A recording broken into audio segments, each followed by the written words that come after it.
Sí. Buenas tardes, profe. ¿Cómo estás, César? Qué gusto saludarte. Igualmente.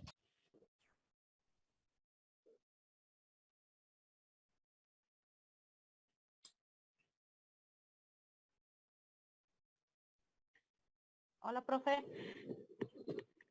¿Cómo estás, Felicita? Un gusto verte. Bien, ¿y usted? Muy bien, gracias. Muy amable. Listo. Siendo las 14, comenzamos la clase. Voy a ir rápido.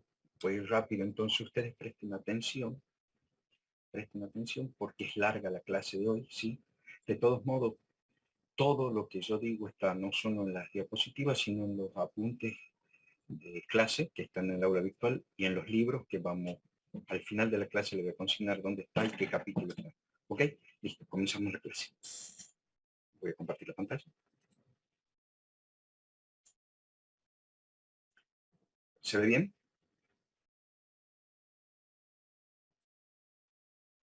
¿Hola?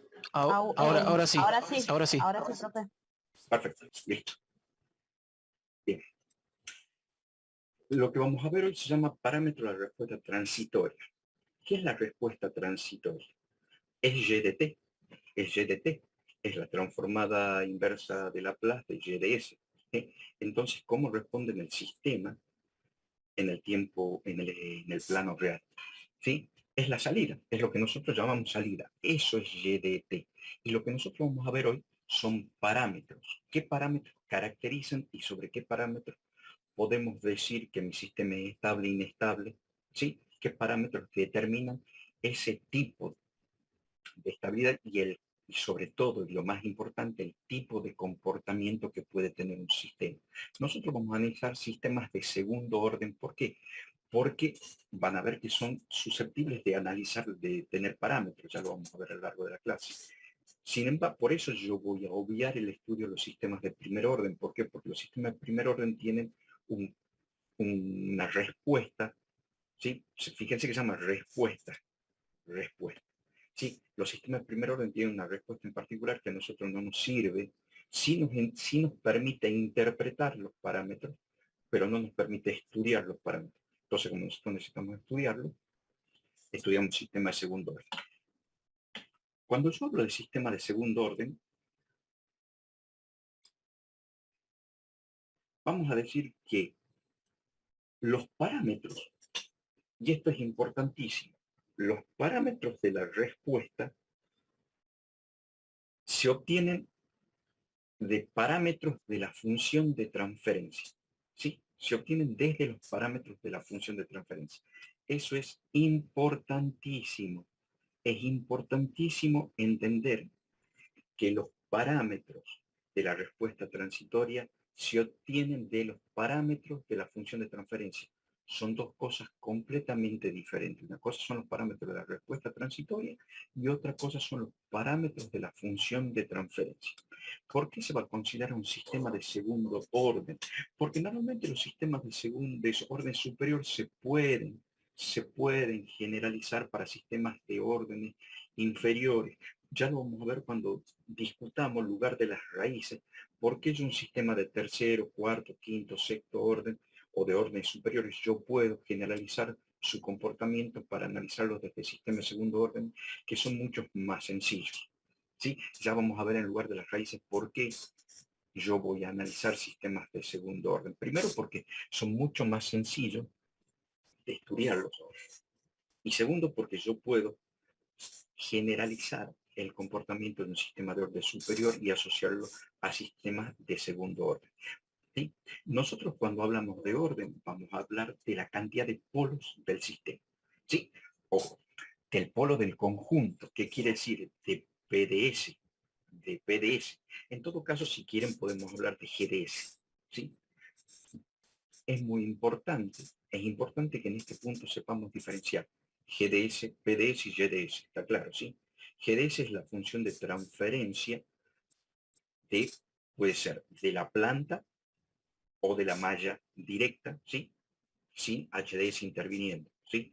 PDS es la función de transferencia del asociado y GDS es la función de transferencia del sistema, incluido su entrada. ¿Estamos de acuerdo en eso? Sí. Bien. Acá hay parámetros que determinan el comportamiento y son parámetros específicos de la función de transferencia de un sistema de segundo orden. Entonces vuelvo a repetir, el orden de un sistema está asociado a la cantidad de polos con los que trabajamos. ¿Ok? ¿Sí? Si en este caso GDS tiene 2 polos, vamos a decir que es un segundo orden. Si tiene 7 polos, GDS, si Profe, GDS, sí, o sea, de los polos haría referencia a cualquiera, puede ser, digamos, ya complejos, reales, a totalmente, cualquiera de los tres. Bien, totalmente. Cuando yo hablo de polo, hablo de polos. Yo no dije polos reales, polos complejos, bien, polos múltiples. Yo dije polos. Estamos hablando de la cantidad bien, de polos que tiene un sistema, independientemente del tipo de polo. Excelente la pregunta. bien. Cuando Gracias, yo profe. hablo de polos, no, por favor, cuando hablo de polos, yo no hago diferencia entre tipos de polos. La metodología de obtención de los residuos depende del polo. ¿Sí? El orden del sistema no depende del tipo de polo, solo depende de la cantidad. Entonces, yo hablo de sistema de segundo orden, digo que tiene 2 polos, no importa cómo son los polos, pueden ser polos múltiples, polos simples, polos complejos, polo real o polo complejo, ¿ok? Bien, los parámetros que determinan una función de transferencia son 2, y vamos a tener un tercer parámetro asociado en función de estos 2 que vamos a mencionar ahora. Es psi, que nosotros lo conocemos como z, y omega sub n, donde z es la relación de amortiguamiento y omega sub n es la frecuencia natural no amortiguada. ¿Sí? Relación de amortiguamiento, ¿eso qué quiere decir? Es un coeficiente que me dice cómo se amortigua el sistema. Eso me va a dar la frecuencia o la frecuencia de amortiguamiento y la amplitud del amortiguamiento. ¿Sí? Y por otro lado, omega sub n es la frecuencia natural a la cual oscilaría el sistema en forma indefinida, como en caso de que no exista Z. ¿Sí? Por eso se llama omega sub n, frecuencia natural no amortiguada. Quiere decir que es a la frecuencia que oscilaría el sistema si no hay una relación de amortiguamiento o la relación de amortiguamiento es cero. Obviamente, cuando existe una relación de amortiguamiento, omega sub n se atenúa. Luego existe una relación entre omega sub n y z, que es otro parámetro, pero no es un parámetro propio de la función de transferencia, sino un parámetro asociado a la función de transferencia. Fíjense que le vuelvo a hacer hincapié. Estos son parámetros de la función de transferencia y no parámetros de la respuesta transitoria. Estos son parámetros de la función de transferencia. Los parámetros de la respuesta transitoria se obtienen desde estos parámetros. Lo vamos a ver luego. Entonces dijimos que Z es la relación de amortiguamiento y omega sub n es la frecuencia natural no amortiguada, que en definitiva es la frecuencia a la que oscilaría el sistema si la relación de amortiguamiento Z es igual a 0. Bien, si se tiene un sistema de segundo orden con polos complejos, por eso es excelente la pregunta que me hicieron recién, porque en este caso nosotros vamos a analizar sistemas con polos complejos y vamos a ver por qué analizar un sistema con polos complejos. Nosotros vamos a tener una función de transferencia de segundo orden de la siguiente manera. Acá fíjense que nosotros asumimos que h igual a 1 y GDS es, obviamente, es la función de transferencia de la planta. O de última, si ustedes quieren, la función de transferencia de la trayectoria directa, ya G involucrado G1, G2 y reconociendo completamente como GDS. Yo tengo GDS igual a omega sub n al cuadrado sobre S por S más 2Z omega sub n. ¿Sí? Bien. Donde eso es GDS y HDS, fíjense que es la retroalimentación unitaria, por lo tanto HDS igual a 1. Ahí está. Donde GDS, y este GDS puede ser G1DS por G2DS igual a G3DS, como generalizamos GDS. Todo esto podría ser la resultante de 2, 3 bloques, todo lo que tenemos en la malla directa. ¿Ok? ¿Estamos de acuerdo hasta ahí? Entonces GDS es omega sub n al cuadrado sobre S por S más 2Z omega sub n, donde HDS, que es la función de transferencia de retroalimentación, es igual a 1, significa que tenemos retroalimentación unitaria. Bien, ahora, partiendo de esto, yo puedo ya escribir PDS como ¿qué? Como GDS sobre 1 más G por H. ¿Sí? Ahora sí yo voy a sacar la función de transferencia de lazo cerrado. ¿Alguien necesitaba hablarme? Bien, no. Bien, ahora sí, yo ya tengo la función, tengan en cuenta algo importante, que si yo hiciese GDS por HDS es la función de transferencia de malla abierta. ¿Sí? GDS por HDS es la función de transferencia de malla abierta. Como yo estoy haciendo G sobre 1 más, recuerden, porque es retroalimentación negativa, la función de transferencia tiene más y la retroalimentación tiene menos. ¿Sí? Eso es importante. Esos son todos conceptos que se toman en los exámenes, ya sea parcial o final. Bien, entonces yo voy a sacar la función de transferencia del lazo cerrado PDS igual a GDS por 1 más menos G por H. Yo todavía no estoy sacando, ¿sí? GDS, porque GDS sería G sobre 1 más G por H por RDS. ¿Estamos de acuerdo? Pero primero obtengamos PDS. Bien, si yo tengo, obtengamos la función de transferencia del lazo cerrado, entonces yo tengo GDS, que es omega sub n al cuadrado sobre S más 2 más S por 2Z omega sub n sobre 1 más G por H, que es lo mismo que GDS, porque H es igual a 1. Entonces, si yo distribuyo, saco común denominador, voy a tener S por S más 2Z omega sub n como denominador, como común denominador, S por Z por S más 2Z omega sub n por 1, es S por S más 2Z omega sub n, más denominador sobre denominador igual a 1 por numerador igual más omega sub n al cuadrado. Si yo aplico distributiva, yo voy a tener S cuadrado más 2 Z omega sub ns más omega sub n al cuadrado. Y cancelo denominadores, entonces la función de transferencia PDS me va a quedar directamente omega sub n al cuadrado sobre S cuadrado más 2Z omega sub ns más omega sub n al cuadrado. Bien, cuando yo me comí el paso. ¿Sí? Yo cancelo los dos denominadores y obtengo omega sub n al cuadrado igual a PDS. Bien, ahora yo tengo que resolver este sistema. Y este sistema, sabíamos, para yo poder realizar cómo yo obtengo mi GDS. Primero mi objetivo, y ustedes me dirán, profe, ¿para qué hago todo esto? Mi objetivo es obtener GDT, porque yo tengo que obtener la respuesta transitoria de GDT y estudiar sus parámetros partiendo desde la función de transferencia del sistema, que es lo que hemos hecho. Pero para obtener GDT, primero yo tengo que obtener GDS. Para obtener GDS, ¿qué es lo que tengo que hacer yo? Factoriar mi denominador, ¿sí? Factoriar mi denominador, generar mi diagrama de polos y cero y expandir en fracciones parciales, calcular los residuos, recién obtener, aplicar transformada inversa de la plaza GDS y obtener GDT. Bien, lo que estamos haciendo aquí es vamos a obtener GDS y vamos a factoriar el denominador de manera tal de poder generar el diagrama de polos y cero. Entonces, ¿cómo yo factoro el denominador? Y resuelvo una ecuación de segundo grado, como menos b más menos raíz cuadrada menos de b cuadrado menos 4ac sobre 2a. Yo tengo, entonces, ¿qué es lo que hago? Voy reemplazando directamente. Yo tengo que a vale 1, b vale 2 z omega sub n y c vale omega sub n al cuadrado. Entonces, si yo reemplazo directamente en la ecuación menos b más menos raíz cuadrada de b cuadrado menos 4ac sobre 2a, tengo menos b, que es menos 2z omega sub n, más menos raíz cuadrada de b cuadrado, que es raíz cuadrada de 2z omega sub n al cuadrado, menos 4 por a, que vale 1, por c, que vale omega sub n al cuadrado. ¿Sí? Bien, ¿qué es lo que hago ahora?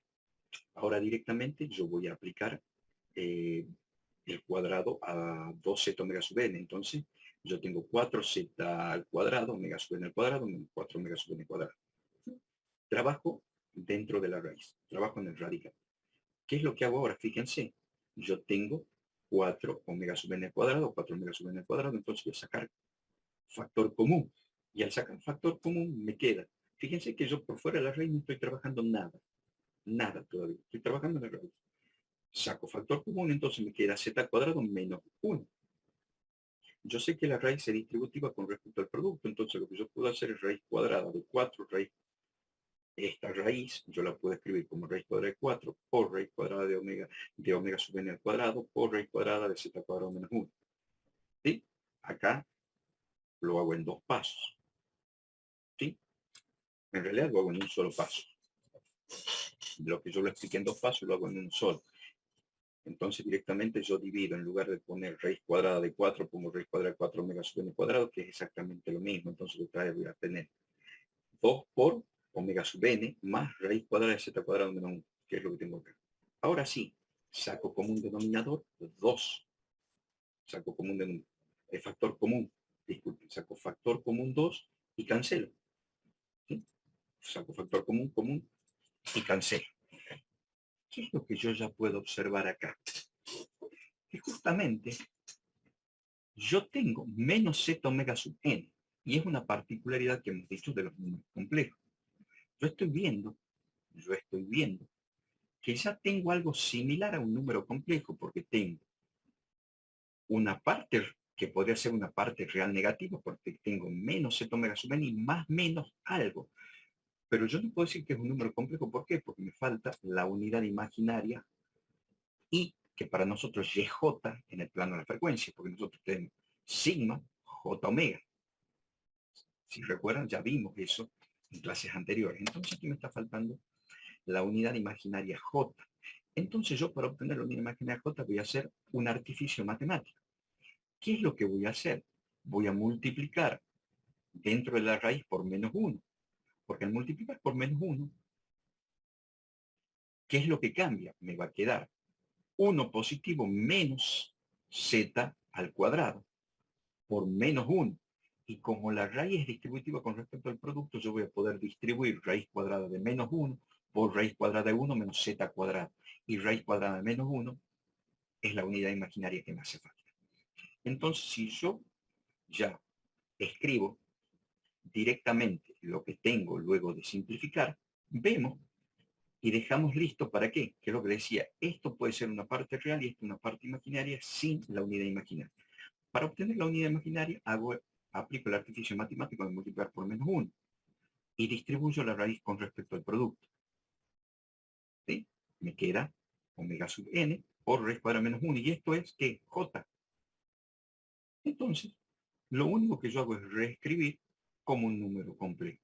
Menos z omega sub n más menos j omega sub n por raíz cuadrada de 1 menos z cuadrada. Donde omega sub n raíz cuadrada de 1 menos z cuadrada es el otro parámetro de la función de transferencia que yo les hablaba, que se llama omega sub d. Y se la conoce como frecuencia natural amortiguada. ¿Por qué? Porque es la frecuencia a la cual oscila mi sistema ya con un coeficiente de amortiguamiento, con una relación de amortiguamiento distinto de 0. ¿Sí? Ya está omega sub n, que es la frecuencia natural, ya está siendo modificada por z. Y para diferenciar esa frecuencia a la frecuencia natural amortiguada se le llama omega sub d, que estrictamente no es una frecuencia, y ya la vamos a ver, vamos a discutir adelante por qué no es estrictamente una frecuencia. Porque una función periódica se habla de frecuencia. El seno es una función periódica y tiene una frecuencia. ¿Por qué? ¿Cuándo es una función periódica? Cuando repite sus valores por unidad de tiempo a través de un periodo. Sí, repite el mismo valor. Fíjense que seno, coseno repite 1 menos 1, 1 menos 1, 1 menos 1, 1 menos 1, con un periodo en función de pi o pi sobre 2. ¿Sí? Dependiendo. Va a repetir el 0, va a repetir el 1, el menos 1, en función de... Pero ¿por qué? Ahí es periódica. Se va a decir periódica siempre y cuando repita el mismo valor por unidad de tiempo. Vamos a ver acá que omega sub d no es una frecuencia. ¿Por qué? Porque no repite el mismo valor. Si una onda senoidal yo la amortiguo, no va a repetir nunca más el 1 o el menos 1, porque está amortiguado. Pero a los fines de estudio se le va a decir frecuencia natural amortiguada. Estrictamente no es una frecuencia. ¿Sí? La frecuencia es omega sub n, porque es una senoidal pura o cosenoidal pura, dependiendo de cómo se le estudie, pues una senoidal o cosenoidal. Para nosotros va a ser una senoidal. Y omega sub d no es, lo que tiene es el periodo, pero no el valor. Y al no tener el valor, no es una periódica. Y al no ser una periódica, no se habla de frecuencia. Bien, entonces, yo sé que omega sub d es omega sub n por 1 menos z cuadrado. Entonces, y eso se llama frecuencia natural amortiguada. Entonces, yo puedo escribir ya S1 y S2 como S1 igual a menos z omega sub n más j omega sub d. Y S2 es menos z omega sub n menos j omega sub d, porque es un número complejo y subconjugado. Bien, ahora, yo ya sé que mi PDS yo la puedo escribir como S más S1 por S más S2, donde S1 y S2 son polos complejos. Si fuesen polos reales solo, sería S más S1 por S más S2, que no había ningún problema, que nuestra transformada inversa de Laplace es a la menos ST, ¿sí? Pero acá, como S1 y S2 son números complejos, lo tengo que escribir como un número complejo, donde S1 es menos S menos, ¿sí? Pero como es menos menos, si se acuerdan, ¿por qué esto me queda más? Porque el factoreo normal es S menos S1 por S menos S2. Como yo ya tengo mi número complejo menos Z omega sub n, automáticamente pasa positivo. Por eso, ¿para qué? Es lo que hemos hecho siempre. Si yo tengo acá positivo, significa que el polo está a la derecha. Si yo tengo negativo, es que está a la izquierda. Si yo tengo el S negativo, significa que el polo está a la derecha. ¿Ok? Entonces yo al S lo pongo S más S1, y S es Z omega sub n más J omega sub d. Y S2 es, obviamente este más significa menos Z omega sub n menos J omega sub d. ¿Sí? Nosotros ya habíamos estudiado la clase anterior también, que ese mismo polo complejo yo puedo ponerlo como S más la parte real, todo al cuadrado, más la parte imaginaria al cuadrado. Entonces la parte real es Z omega sub n, todo al cuadrado, más la parte imaginaria que es omega sub d al cuadrado. ¿Sí? Entonces yo ya estoy en condiciones de ¿qué? De sacar mi YDS como PDS por RDS, teniendo en cuenta que mi RDS, siempre que nosotros no lo consignemos, va a ser R de t igual a 1 de t, cuya transformada de Laplace es RDS igual a 1 sobre S. Entonces mi RDS es 1 sobre S. Entonces YDS no es otra cosa que PDS, que ya la tengo por 1 sobre S. Lo que me quedaría es expandir en fracciones parciales, ¿sí? Y poder resolver. Fíjense que acá tengo, muy sencillo, que es lo que vimos en la clase anterior, polos complejos, que sabemos que es una función seno trasladada. Es un seno trasladado. ¿Sí? Fíjense que esto es mucho más sencillo porque no tengo cero, tengo solo un par de polos complejos. Entonces vamos a hacer mi diagrama de polos de cero. Primero yo para poder resolverlo tengo que expandir en fracciones parciales. Entonces como yo sé que para expandir en fracciones parciales es el cálculo del residuo, entonces el residuo del escalón sobre el escalón más el residuo del polo complejo sobre el polo complejo. ¿Sí? Solo que acá estamos usando nomenclatura en lugar de usar números que veíamos en la clase pasada. Bien, para resolver esto tengo que hacer mi diagrama de polo del cero. Primero, polo de la entrada, el escalón en el origen. Polos complejos. Polo complejo donde tengo mi parte real es menos Z omega sub n y mi parte imaginaria es omega sub d y menos omega sub d. Y por otro lado, la ganancia. Que la ganancia es siempre la que está en el numerador. ¿Por qué? Porque yo no tengo ceros, entonces al no tener ceros, lo que acompaña es la ganancia. Y en esto sí, para que no se confundan, quiero que abran bien los ojos. La ganancia siempre se representa con K mayúscula. Si en algún momento toda variable, y lo que le dije, lamentablemente en los sistemas de control, la K representa cualquier variable, siempre va a ser en mayúscula. Cuando la K está en minúscula, eso significa que es una constante de proporcionalidad. Es cuando pongo 2K más 1. ¿Cómo determino yo un número par o impar? Un número impar es 2K más 1, donde K es igual de 0 a n. Pero esa K es minúscula. Todas las variables que vamos a utilizar nosotros son mayúsculas. Nuestra K mayúscula representa ganancia, nuestra K minúscula un factor de proporcionalidad, a no confundir. ¿Ok? Bien, entonces la ganancia es omega sub n al cuadrado. Bien, ahora yo estoy en condiciones del cálculo. Recuerden que yo les dije cuando nosotros vimos polos complejos, que para el cálculo del signo del polo, del residuo del polo complejo, hemos dicho que siempre iba a ser positivo. ¿Por qué? Porque nosotros positivizábamos el ángulo. Recuerden que nosotros teníamos ¿qué ángulo? El ángulo de la entrada con respecto al polo complejo. Si yo medía en sentido antihorario, el ángulo era negativo, por lo tanto yo positivizaba el ángulo a través de ángulos suplementarios, ¿sí? Ahora no vamos a positivizar el ángulo. Vamos a tomar el ángulo negativo y ya lo vamos a ver por qué. Entonces, cuando no se positiviza el ángulo, sí se aplica la regla de los signos para el polo, pero siempre dijimos sobre el eje real. Entonces vamos a calcular ya directamente. Primero, yo tengo dos distancias, fíjense, ¿qué es lo que decía la regla de los residuos a través del cálculo de distancia? Era, si se acuerdan, al polo del escalón era la ganancia por la distancia de los ceros al polo, acá no tengo cero, entonces 1, sobre la productora de las distancias de los otros polos al polo del escalón. Esta distancia y esta distancia, y esta distancia que es, no es otra cosa, yo tengo un triángulo rectángulo, es el cuadrado de la raíz cuadrada de la suma del cuadrado de los catetos. Entonces, es la raíz cuadrada de omega sub d al cuadrado más z omega sub n al cuadrado. Fíjense cómo es la distancia, no es menos z, no hay distancia negativa. Entonces, lo que acabo de escribir acá, la distancia es cateto opuesto al cuadrado más cateto adyacente al cuadrado, de la suma de los catetos, el cuadrado de los catetos, entonces omega sub d al cuadrado más z omega sub n al cuadrado. Si yo sé por definición que omega sub d es omega sub n por raíz cuadrada de 1 menos z cuadrado al cuadrado, entonces distribuyo directamente. Me queda omega sub n al cuadrado, cancelo, omega sub n al cuadrado por 1 menos z al cuadrado, que es lo que tengo acá. Ya apliqué distributiva de la potencia con respecto al producto en el segundo término, entonces me queda z cuadrado por omega sub n al cuadrado. Si aplico distributiva, aquí me va a quedar omega sub n al cuadrado menos omega sub n al cuadrado z cuadrado. Cancelo, y me queda que la distancia es raíz cuadrada de omega sub n al cuadrado. Entonces la distancia no es otra cosa que omega sub n. Omega sub n.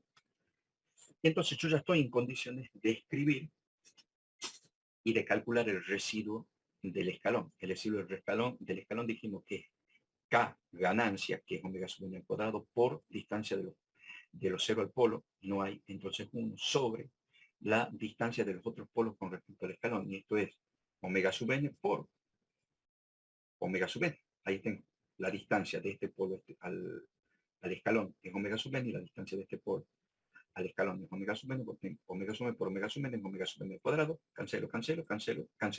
Entonces, 1. Regla de los signos. Me paro en el polo, miro a la derecha. Hay un número nulo de elementos positivos. ¿Qué es lo que dijimos? Calculamos bien el residuo del escalón. ¿Por qué? Porque si yo tengo como entrada de escalón y el sistema es estable, siempre el residuo del escalón tiene que ser igual a 1. Ya lo hablamos y eso es pregunta de examen final y examen parcial.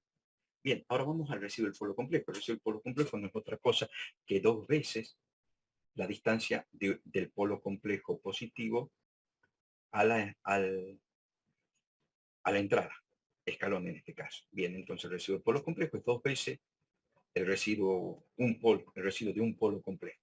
El residuo de un polo complejo. Hacemos exactamente lo mismo, que es 2 por la ganancia por la distancia de los ceros al polo. No tengo ceros, por lo tanto no tengo distancia de 0 al polo complejo. Sobre la distancia de los otros polos al polo en cuestión. La distancia de este polo al polo complejo es omega sub n y la distancia de este polo al polo complejo son 2 veces omega sub d. Entonces cancelo y yo puedo poner omega sub n sobre omega sub d, donde yo ya sé que omega sub d, que es lo que dijimos que es omega sub n por raíz cuadrada de 1 menos z cuadrado. Entonces yo reemplazo, cancelo. Entonces el residuo del polo complejo es 1 sobre raíz cuadrada de 1 menos z cuadrado. Ahora, como yo dije que no positivizamos el ángulo, sino podemos trabajar directamente con el ángulo negativo, yo tengo que aplicar la regla de los signos. Me paro en la parte real del polo, miro a la derecha. ¿Cuántos elementos tengo? 1. Entonces, mi signo negativo. ¿Ah? Entonces, aquí está explicadito. Cuando no se positiviza el ángulo del polo complejo, positivizado sería mirarlo en sentido antihorario. ¿Sí? Sería 180 menos phi. Como nosotros no positivizamos, vamos a tomar en sentido horario, sí se debe aplicar la regla de mirar desde el eje real, a la derecha. Entonces, el signo del polo complejo es negativo. Entonces yo ya puedo escribir el residuo del polo complejo sobre el residuo del escalón sobre el escalón más el residuo polo complejo sobre el polo complejo como 1, que es el residuo del escalón sobre S, que siempre nos da lo mismo. Recuerden que 1 sobre S es 1 sobre T, pero como definimos como T mayor que 0 igual a 1, entonces 1 sobre S asumimos que es 1, menos el residuo del polo complejo por 1 sobre el polo complejo, que no es otra cosa que esta es una senoidal trasladada. Entonces, si yo aplico transformada inversa de Laplace, me queda 1, la transformada inversa de Laplace 1 sobre S es 1, menos 1 sobre raíz cuadrada menos z cuadrado por E, y que era a la AT. Entonces, ¿pero cuánto vale? Menos z omega sub n es A.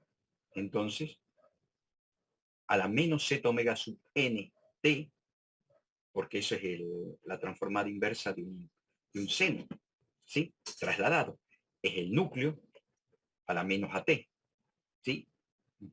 Si ustedes quieren poner directamente, en realidad es a la AT. ¿Y cuánto vale A?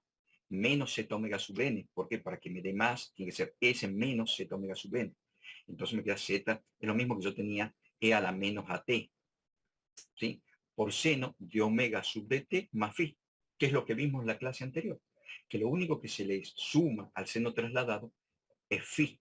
Esto ya está, esto lo vimos ya en la práctica de la clase anterior, ¿sí? Esto, hasta ahora lo único que nosotros reemplazamos con parámetros, lo que nosotros estábamos usando en forma numérica. Ahora dijimos que tengo que calcular cuánto vale phi, porque no queda resuelto hasta que no sepa cuánto vale phi. Ahora, antes la phi era un ángulo positivizado. Ahora vamos a ver cuánto vale el ángulo directamente en el cuadrante 2. Bien, yo ya sé que y de t es 1 menos 1 sobre raíz cuadrada 1 menos z cuadrado por e a la menos z omega sub mt, seno de omega sub dt más phi. Ahora voy a calcular phi. Tengan en cuenta, chicos, que esto es importantísimo. Esto es importantísimo para que avancemos. Esta y de t es la respuesta de un sistema de segundo orden a la entrada escalón. Guarda, es a la entrada escalón, porque si fuese una rampa, esta y de t no sería lo mismo. Si fuese una parábola, esta y de t no sería lo mismo. Si fuese la delta de Dirac, esta y de t no sería lo mismo. Todo sistema tiene una y de t conforme a la entrada. Acá tiende a 1, ¿por qué? Porque nuestra R de S fue 1 sobre S, ya que nuestra R de T es 1 de T. Si la R de T hubiese sido T o hubiese sido delta de T, esta Y de T sería completamente diferente. ¿Está claro? Listo, está claro. Bien, entonces vamos a calcular phi. ¿Cómo calculo phi? Yo sé que phi era la sumatoria de los ceros menos la sumatoria de los polos. Como yo no tengo ceros, lo único que va a ser menos la sumatoria de los polos. Ahora vamos viendo que lo que le dije, yo no positivizo, yo voy a trabajar con phi negativo. Entonces, yo antes hacía tangente a la menos 1 de 180 menos phi. Ahora no. Esta tangente va a ser una tangente negativa. ¿Por qué? Porque la mido del lado izquierdo. Entonces, va a ser menos tangente a la menos 1 de cateto opuesto, que es omega sub d, sobre cateto adyacente, que es z omega sub n. ¿Está?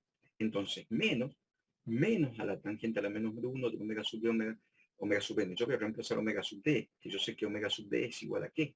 Es omega sub n por raíz cuadrada de 1 menos z cuadrado. Cancelo. Entonces, menos por menos se me va. Entonces, phi es tangente a la menos 1 de raíz cuadrada de 1 menos z cuadrado sobre z. Entonces, eso es y de t. Eso es y de t. A partir de acá, se estudian los parámetros de la respuesta transitoria, porque la respuesta transitoria es y de t. A partir de esta ecuación, fíjense, por eso les digo, una cosa son los parámetros de la respuesta transitoria que se calculan en función de los parámetros de la función de transferencia, z, omega sub n, omega sub d. Pero z, omega sub n y omega sub d no son parámetros de respuesta transitoria. Son parámetros de la función de transferencia, y los parámetros de y de t están asociados a z, omega sub n y omega sub d. Bien, ahora vamos a hacer un apartado y vamos a estudiar primero analizar los parámetros de la función de transferencia. Z, dijimos que la relación de amortiguamiento es la relación que existe entre la frecuencia natural no amortiguada y su amortiguamiento. O sea, ¿y para qué sirve el amortiguamiento? Para que la función decrezca y su error tienda a cero. Que analíticamente el amortiguamiento es el Z, es el coseno de phi. Y ahora volvamos. ¿Por qué? Le decía yo, que no se positivice el ángulo. Por una razón muy sencilla. El coseno, si yo positivizo el coseno de un ángulo mayor que 90 y menor que 270, es decir, que está justo en el cuadrante que nosotros necesitamos, es negativo. El coseno es negativo. La función seno es una función par. ¿Qué significa? Que el coseno de phi es igual al coseno de menos phi. Si yo positivizo el ángulo, el coseno de un ángulo mayor a 90 y menor a 270, eso que quiere decir que está justamente en los polos complejos que hacen estable con parte real negativa, va a ser phi, va a ser negativo. Entonces yo tendría menos z omega sub n. Si phi sale negativo, va a ser menos z omega sub n, porque phi va a ser negativo. Menos z omega sub n va a ser z omega sub n positivo, y dijimos que z omega sub n, ¿qué es? Es phi. Entonces va a ser, su resultante va a ser positiva. Entonces yo no puedo positivizar el ángulo. ¿Por qué? Porque ángulos positivos corresponden, en este caso, a polos reales con parte real, polos complejos con parte real positiva. ¿Está? Por eso trabajo con ángulos negativos. Porque el ángulo negativo, fíjense, si yo lo tomo en antihorario, yo voy a estar siempre entre 0 y 90. Y el coseno de ángulo entre 0 y 90, ya sea negativos o positivos los ángulos, siempre es positivo. Entonces voy a tener menos z omega sub n. En cambio el otro sería menos z omega sub n, y me daría como resultado más phi. ¿Sí? Desde el punto de vista analítico es eso. Bien. Entonces, como z es el coseno de phi, es el coseno del ángulo de la entrada con el polo complejo. Fíjense, y eso no lo tienen que olvidar. Phi es el ángulo de la entrada con el polo complejo. De la entrada con el polo complejo. Ese es el ángulo. Ese es el ángulo phi. Omega sub n es la frecuencia natural no amortiguada del sistema, y es lo que dijimos siempre, la frecuencia en la cual oscilaría el sistema si la relación de amortiguamiento fuese cero. Omega sub d es la frecuencia natural amortiguada, que es la frecuencia natural a la que se amortigua y hace que el sistema tienda el error a cero. Estos son parámetros de la función de transferencia, PDS, que está en el plano complejo. Entonces, Z, omega sub n y omega sub d son parámetros del plano complejo. Ojo, pregunta de examen. Bien, ahora en función de Z, ¿por qué nos interesa Z? ¿Por qué a nosotros nos interesa Z? Y yo les decía, no positivizamos el ángulo, porque Z me da el tipo de respuesta que yo tengo. Fíjense que Z siempre va a ser positivo. Tiene que ser positivo, porque un Z negativo me da polos en la parte derecha, polos con parte real positiva. Z negativo me da polos con parte real positiva. Volvemos a decir por qué. Z es el coseno del ángulo de la entrada con los polos complejos. Si yo tengo ángulos entre 0 y 90 y entre 270 y 360, el coseno es negativo. Si yo tengo ángulo entre 90 y 270, el coseno es positivo. Yo necesito cosenos positivos. ¿Por qué? Porque phi siempre tiene que ser positivo. Y ahora lo vemos por qué. Phi siempre va a ser positivo. Y si z, disculpen, z, phi es el ángulo. Z tiene que ser positivo. Si Z es mayor que 1, la respuesta se llama sobreamortiguada y corresponde a polos reales distintos. ¿Qué quiere decir? Que la función de transferencia, no importa lo que tengamos arriba, va a ser S más 3 por S más 2. Polos reales positivos distintos. Si tengo dos polos reales positivos distintos, ¿qué quiere decir? Que Z es mayor que 1. Si Z es igual a 1, el sistema se llama críticamente amortiguado. O sea, la respuesta es críticamente amortiguada y corresponde al menos a un par de polos reales iguales. ¿Qué significa eso? Polos múltiples. S más 2 al cuadrado. P de S igual a S más 2 al cuadrado. ¿Sí? Si Z es igual a 0, la respuesta no se extingue. Y eso se llama para nosotros, y es lo que alguna vez me preguntaron, marginalmente estable. ¿Qué quiere decir? Que la parte real es igual a 0 y los polos son puramente complejos imaginarios puros. Están sobre el eje J omega. ¿Eso qué significaría? S más omega sub d al cuadrado, porque la parte imaginaria, recuerden que cuando escribimos una función de transferencia con polos complejos, es S más sigma al cuadrado más omega sub d al cuadrado. Si la parte real de un polo imaginario es 0, sería S más omega sub d al cuadrado. Y sería una cosenoidal pura. ¿Por qué? Porque yo tendría, supongamos, una ganancia, no tengo polos, tendría 3 sobre S más 9. Y eso yo lo podría escribir como 3 sobre S más 3 al cuadrado. ¿Y eso qué es? La transformada inversa de Laplace es seno ¿de qué? De omega t. Eso es seno de 3t. ¿Se dan cuenta? Que cuando yo tengo imaginarios puros, o sea, parte real igual a 0, yo tengo una senoidal pura. Y cuando tengo una senoidal pura significa que no oscila. Entonces, ese es el típico comportamiento de un sistema on-off con banda muerta, un aire acondicionado. Todo eso se relaciona en los exámenes. ¿Sí? Todo eso se relaciona en los exámenes. ¿Sí? Sería como Z igual a 0, Z igual a 0, es un sistema que no se extingue, con parte real igual a 0, polos imaginarios puros, y se ubican sobre el eje J omega, y eso se llama, que lo vamos a ver bien la semana que viene, es marginalmente estable, donde su función de transferencia sería S más omega sub d al cuadrado, 3 al cuadrado, y es una senoidal pura su transformada inversa de Laplace. Ahora, ¿y qué son lo que estamos estudiando? Z entre 0 y 1. La respuesta se llama subamortiguada y corresponde a valores con polos complejos. Entonces, si el sistema es sobreamortiguado, son polos reales simples distintos. Si el sistema es críticamente amortiguado, corresponde a polos reales múltiples.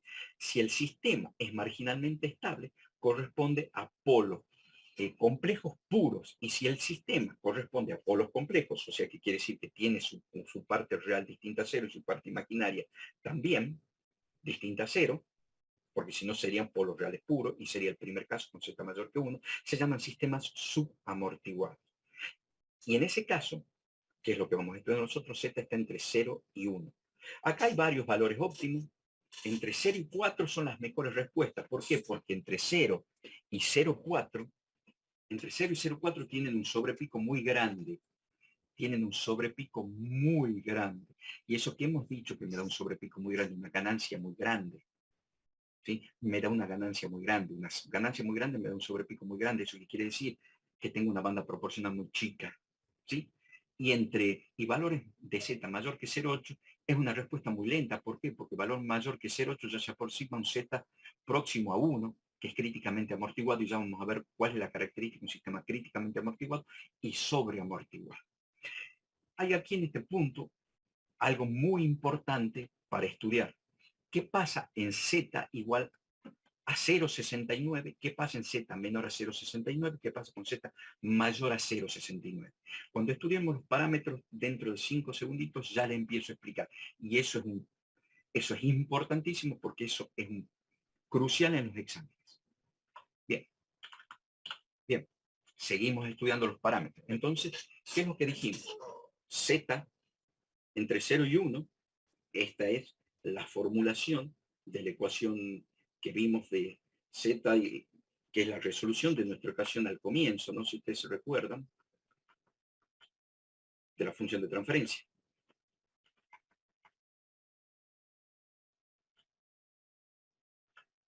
Que obtenemos esta función de transferencia, ¿sí?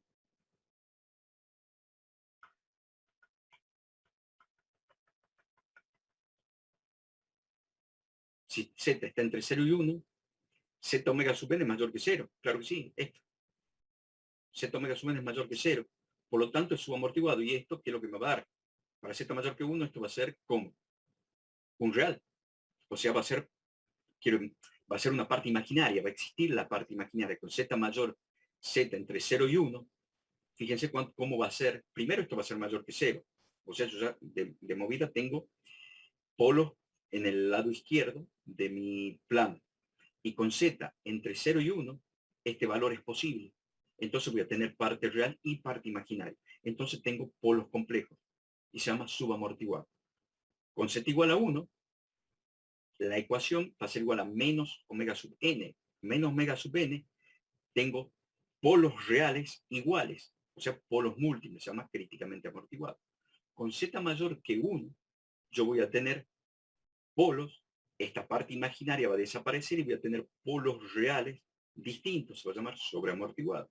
Con Z igual a 0, se hace 0 el resto y voy a tener solo polos, en este caso, menos Z omega sub n desaparece y voy a tener polos imaginarios puros. Por lo tanto, va a ser, para nosotros va a ser marginalmente estable y va a ser oscilatorio permanente. Y con Z menor que 0, voy a tener Z omega sub n menor que 0, va a ser menos todo esto va a ser más. Por lo tanto, yo voy a tener polos del lado derecho y eso es un amortiguamiento negativo, que significa para mí polos del lado derecho sistema inestable. Resumiendo, Z es el coseno de phi, siendo phi el ángulo entre el origen y el polo. ¿Por qué entre el origen y el polo? Porque ahí se sitúa, fíjense que estamos analizando y de t para una entrada de escalón. Por eso dice entre el origen y el polo. ¿Por qué? Porque la entrada de escalón tiene su polo en el origen. Entonces Z es el ángulo entre el origen y el polo. Omega sub n, ya lo vamos a ver, es la distancia radial que existe entre el polo y el origen. No hace falta si lo tenemos acá. Omega sub n no es otra cosa que la distancia radial entre el origen y el polo complejo. Y eso me da la magnitud de omega sub n. Sigma es Z omega sub n, que es la parte real del polo complejo. Omega sub d es la magnitud de la parte imaginaria del polo complejo, si lo estamos viendo acá. Ahí está. Omega sub d es la magnitud imaginaria del polo complejo. Z omega sub n es la magnitud de la parte real del polo complejo, que se llama sigma.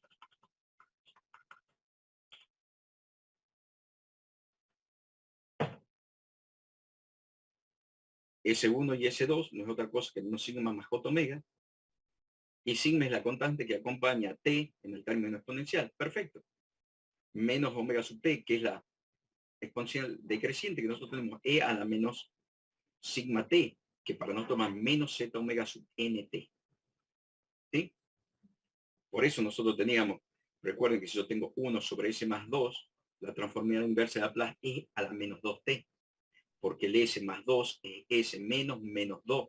Entonces menos 2t, que para nosotros es menos z omega sub n en nuestra ecuación de y de t sigma es menos z omega sub n t. Bien, ahora vamos a estudiar lo que hablábamos de omega sub n. Omega sub n, lo que dijimos, es la distancia radial entre el origen y el polo. El origen, ¿por qué? Porque estamos hablando de una entrada de escalón. Y no es otra cosa que la ganancia. Omega sub n es la ganancia. ¿Sí? Es la distancia. Bueno, en realidad, omega sub n al cuadrado es la ganancia. Mil disculpas. Es la distancia radial al cuadrado, es la ganancia. obviamente, es la magnitud también, si ustedes si se fijan, en función de omega sub n varía omega sub d, porque si yo tengo un omega sub n en esta distancia radial, la distancia, o sea, la magnitud de omega sub d depende de omega sub n. Y es correcto. Omega sub d depende de omega sub n. ¿Mm? Omega sub n no es otra cosa que la distancia radial del origen al polo. Eso es importante cuando no tengamos omega sub d.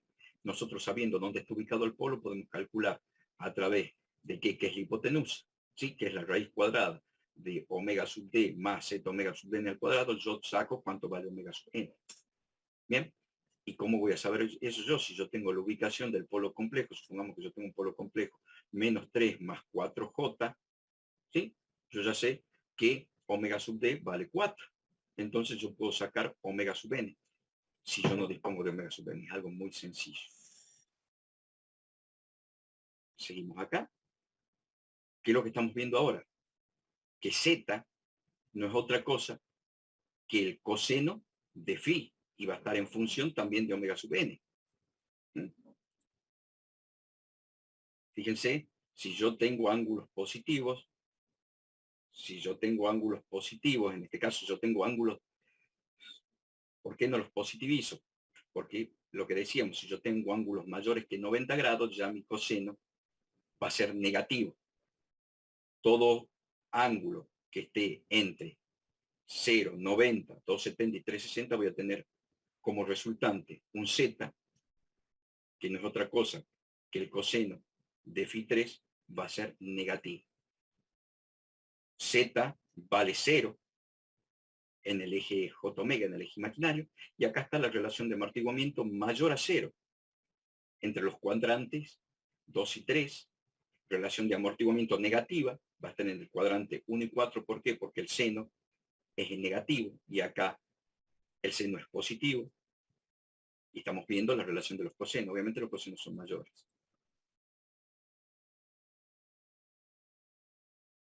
Fíjense que la magnitud real es una relación entre el coseno de phi y omega sub n, porque phi es igual a menos z omega sub n.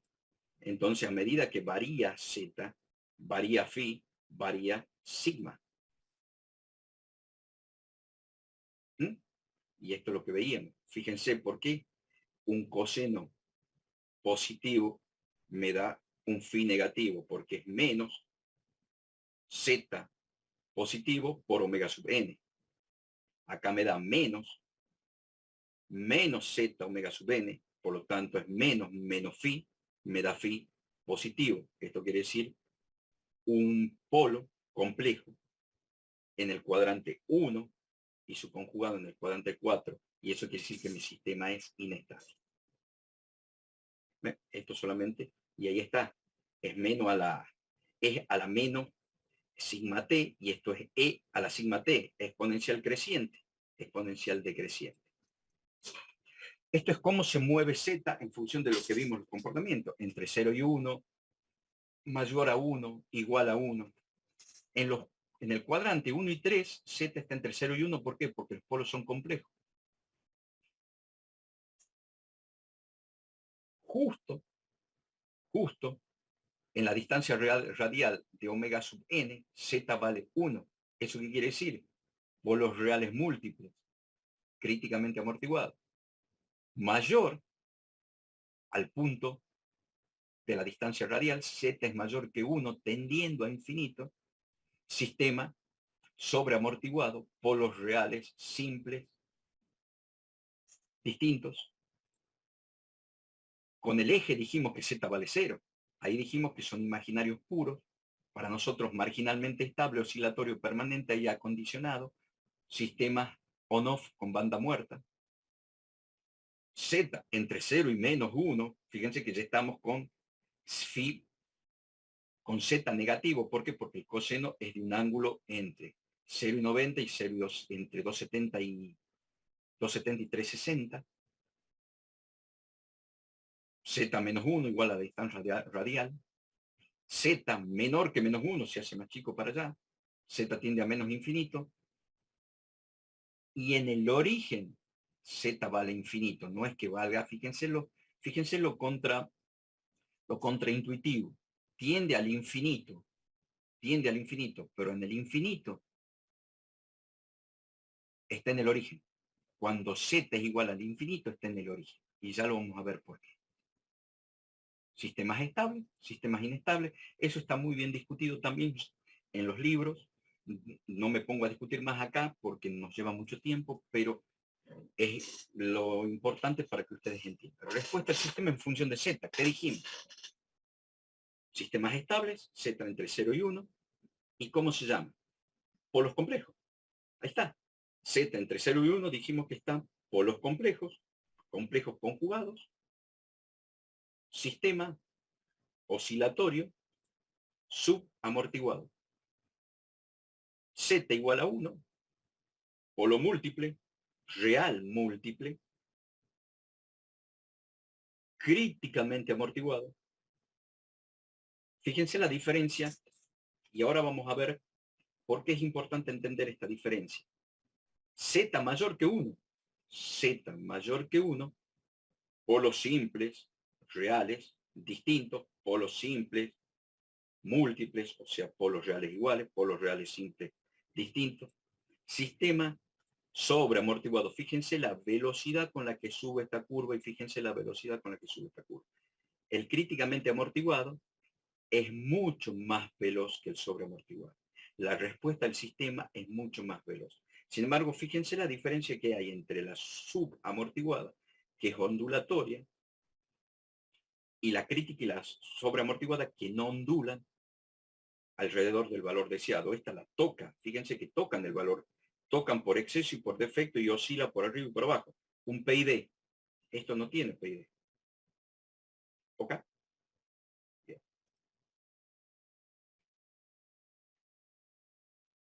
Z, estos son sistemas inestables. Lo que vimos recién son sistemas estables. Por eso los puse a los polos en verde. Sistemas estables. Sistemas inestables. Z igual a 0. Polo imaginario puro. Oscilatorio. Aire acondicionado. Para nosotros se va a llamar marginalmente estable, y eso es típico de un sistema de control on-off con banda muerta. Ya lo vimos, el aire. Z entre 0 y menos 1. Polos complejos con parte real positiva. Oscilatorio creciente. Z menor que menos 1. Claro, porque por acá se hace más chiquitito. Z menos 1. Fíjense. Polos reales distintos con parte real positiva. Eso sería S menos 3. Yo quiero que ustedes vayan imaginando ya en su cabeza la función de transferencia, o sea, el denominador de la función de transferencia en cada caso. ¿Sí? Porque eso es pregunta de examen. ¿Sí? Polos reales distintos sería S menos 3 por S menos 2. ¿Sí? Exponencial creciente. Para nosotros sería un E a la 2t. En lugar de un E a la menos 2t, sería un E a la 2t. Exponencial creciente. Fíjense cómo crece el error. ¿Sí? Ahora sí, parámetros de la respuesta transitoria de un sistema de segundo orden, que obviamente, como ustedes ven, se deducen de los parámetros de la función de transferencia. Z, omega sub n y omega sub t. Ahora sí vamos con los parámetros de la respuesta transitoria de segundo orden. Fíjense, Y de t, plano real, Y de s, plano complejo. Z, omega sub n y omega sub t están en el plano complejo. Omega sub n, distancia radial, omega sub d, magnitud imaginaria, z, coseno de phi, que es el ángulo del polo complejo con la entrada, escalón. En este caso, con el origen. Está claro, ¿no? Z está acá, omega sub n, omega sub d, plano complejo.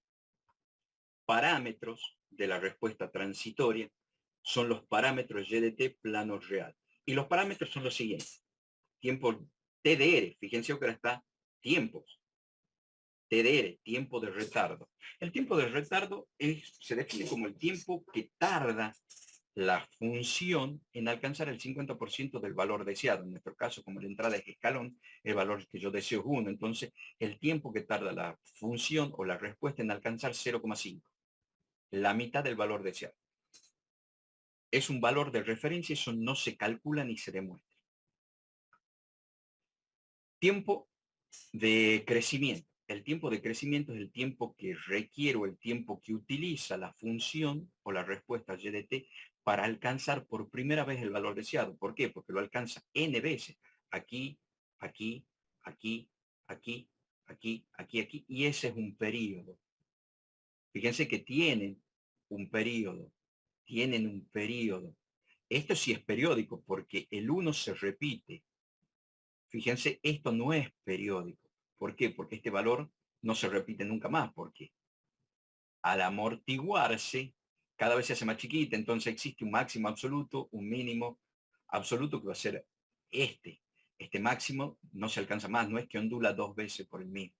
Si recuerdan cuando vimos PID, el objetivo es minimizar el error, entonces en cada ciclo el error es menor. En este punto es el máximo error que yo tengo. Esto no se va a repetir nunca más, porque si no, no estaría corrigiendo. Bien, entonces, tiempo de crecimiento, el tiempo requerido para que la respuesta alcance por primera vez el valor deseado, porque el valor deseado lo toca n veces. Tiempo de pico es el tiempo que requiere y de t para alcanzar el máximo absoluto. ¿Cuál es la importancia de ese máximo absoluto? ¿Cuál es la importancia? Es la frecuencia máxima,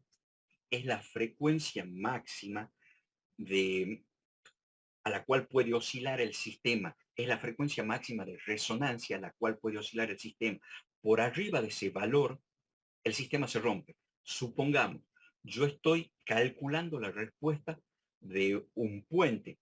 Supongamos, el Golden Gate de San Francisco.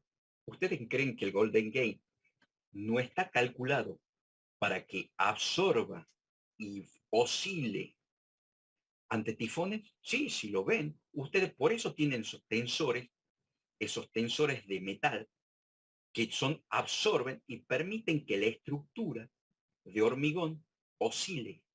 ¿Sí?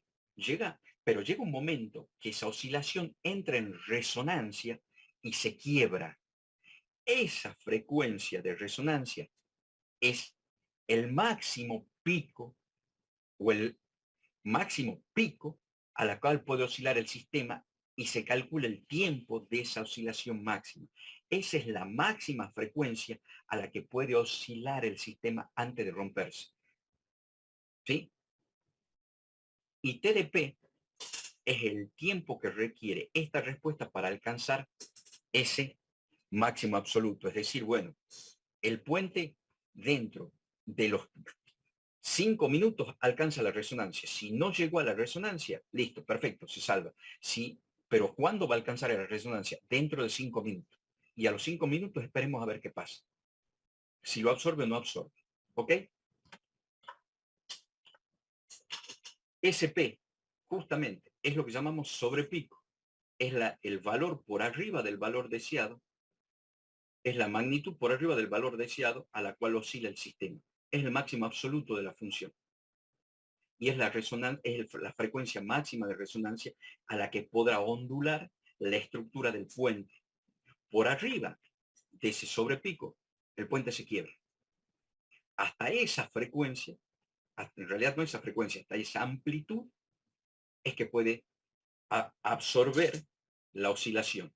Por arriba de esa amplitud, el puente ya se quiebra. Por eso es importantísimo el cálculo del sobrepico y conocer el tiempo en el cual va a alcanzar esa frecuencia de resonancia. Después están los tiempos de establecimiento, y ahí es cuando nosotros decíamos, chicos, en función, cuando veíamos PID y cuando veíamos on-off. ¿Cuándo vamos a decir que nosotros mi sistema es estable? En función del tiempo de establecimiento, en función del error.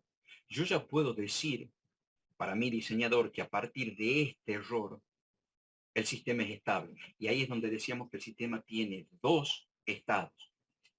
el transitorio, que es todo lo que está antes del tiempo de establecimiento, y el estacionario, que es a partir del tiempo del establecimiento. Para algunos dirán, y por eso, ¿por qué son del 5%? Porque es el 5% del error con respecto al valor deseado.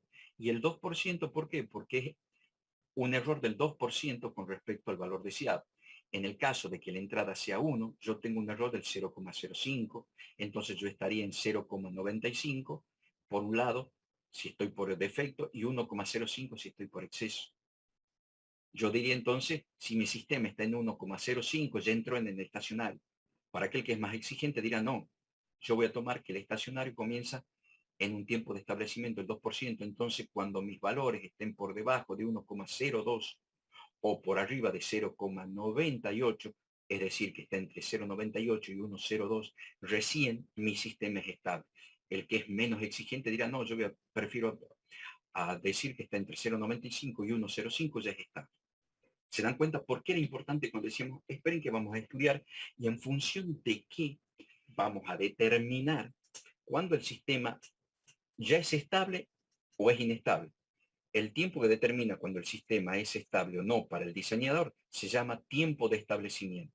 Para otros dirán, no, yo soy mucho más exigente y yo prefiero que mi tiempo de establecimiento en lugar del 5 o el 2% sea el 1%. Ya vamos a ver cómo se lo calcula. Por defecto nosotros vamos a estudiar el 5 y el 2 y a modo de práctica ustedes pueden calcular el 1, el 0,5, el que quieren. ¿Por qué? Porque la metodología es exactamente la misma.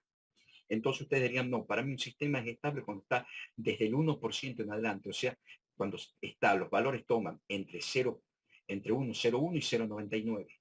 En esa oscilación el sistema es estable. Y ya vamos a ver cómo ustedes pueden calcular. ¿Ok? Entonces ahora vamos con la parte del cálculo de los parámetros. Hemos dicho que el tiempo de retardo no se calcula. Vamos a calcular tiempo de crecimiento, tiempo de pico, sobre pico y tiempo de establecimiento. Que este tiempo de establecimiento es importantísimo. ¿Por qué? Porque comienza el estacionario. Y a partir de que un sistema esté en el estacionario, podemos decir que ya alcanzó la estabilidad. ¿Claro? ¿Está claro? Son preguntas de examen todo eso, ¿eh? Sí, profe. Perfecto. Bien. Tiempo de crecimiento. Nosotros dijimos que el tiempo de crecimiento es el tiempo en el cual el sistema alcanza por primera vez el valor deseado. En este caso, para nosotros, el valor deseado es 1. Entonces, yo para saber, si ustedes ven a la gráfica, en este punto, y de t vale 1. Pero, y de qué? Particularizado en este punto. Entonces, la función va a valer 1 para y de qué? Y de tc. Y de tc vale 1. Cuando tc se cumple, y de t vale 1. Entonces nosotros, para calcular cuánto vale y de tc, vamos a particularizar y de tc en 1. Entonces lo único que vamos a hacer es reemplazar donde dice t, tc. Entonces va a ser y de tc igual a 1 menos 1 sobre raíz cuadrada de 1 menos z cuadrado por a la menos z omega sub n. Tc por seno de omega sub d. Tc más phi igual a 1, porque dijimos que en ese punto la función vale 1. Ahí está. Yo cancelo. Entonces, ¿qué me queda? Y de tc igual a 0. ¿Sí? Me queda menos 1 sobre raíz cuadrada de omega z cuadrado por e al menos z omega sub n t c por seno de omega sub d tc más phi igual a 0. En toda multiplicación de dos factores para que el producto sea igual a 0, uno de sus factores debe ser igual a 0. Y acá tenemos dos factores. Menos 1 raíz cuadrada de menos z cuadrado por e a la menos z omega sub n tc por seno. Ese es un factor. Y el otro factor es seno de omega sub de tc más phi. Desde luego, menos 1 sobre raíz cuadrada de 1 menos z cuadrado por e a la menos z omega sub n tc no es 0. ¿Por qué? Z es distinto de 0. Entonces, este coeficiente es distinto de 0. E es distinto de 0. Z dijimos que es distinto de 0. Omega sub n es distinto de 0. Y tc desde luego que es distinto de 0. Miren, aquí está 0, acá está tc. Entonces, yo sé que este primer factor es distinto de 0, por lo tanto no me queda otra que seno de omega sub de tc más phi tenga que ser igual a 0. Entonces, hacemos esa deducción. Ahora, para que seno de omega sub de tc más phi sea igual a 0, nosotros tenemos que saber que el seno de un ángulo tiene que ser igual a 0. ¿Y dónde el seno vale 0? Si ustedes recuerdan, la función seno es 0 para 90 grados, para 180 grados. Entonces, el seno de pi es igual a 0. Por lo tanto, si ustedes saben, acá están, ¿ven? En pi sobre 2 o 90 grados, el seno vale 1. Para 0 y 180, porque ustedes me dirán, profe, y tienen razón. ¿Por qué me dice que es para pi y no para 0? Porque mi polo está del lado izquierdo. Si mi polo estuviese del lado derecho, tomaría el ángulo de 0 grados. Pero como yo tengo los polos del lado izquierdo, en el cuadrante 2 y 3, yo lo equiparo a pi. Entonces, el seno vale 0, 1, 0, menos 1. Y por eso le digo que es una función periódica, porque 0, 1, 0, menos 1 se cumple por periodo. ¿Sí? El 0 se va a cumplir en periodos de pi. El 1 se va a cumplir en pi sobre 2 y el menos 1 en 3 pi sobre 2. ¿Está?